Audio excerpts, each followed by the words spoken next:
So guys, welcome back to my channel.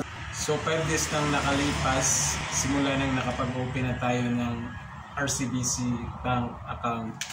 So may kasamang ATM to, kaso pinapili ako ng kasi sa akin yung bank magamit ka agad pero walang pangalan. So pinili ko yung may pangalan kasi para authentic na sa atin talaga yung card. At 2 to 3 weeks daw bago pa yun dumating.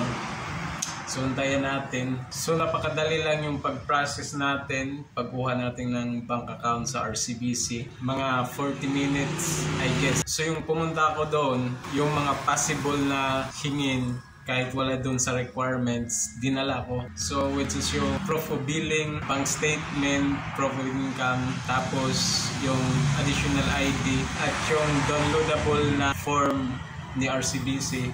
Download ako at pinalapan ko na kaagad. Yun ang dinala ko. So yun, tinanggap ng in-charge sa pag-open ng account. Hindi na niya ako pina-fill up ng mga form pa ng kung ano-ano. So in-encode niya kaagad. Since ang purpose natin dito is makautang sa bangko, may good news ito dahil sabi ng in-charge or sabi ng nag-assist sa akin is kung gamitin ko daw palagi yung account ko, possible daw na mabigyan tayo ng bank card or credit card.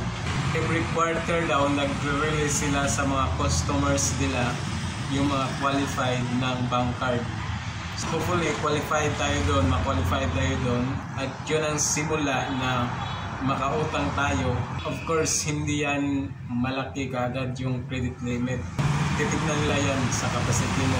Kung ano lang kaya mong bayaran, yun lang ay bibigay nila. Gradual yan, expected yan na gradual.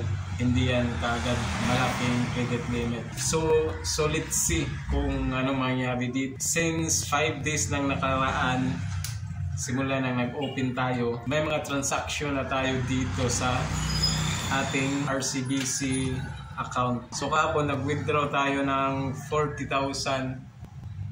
Yun nga, may binayaran tayo related sa business. At ngayon, may bank transfer tayo na 24,000. So yun, tuloy-tuloy lang tayo sa paggamit sa account na to at hopefully mabigyan tayo ng good score ni RCBC para mabigyan tayo ng malaking credit limit.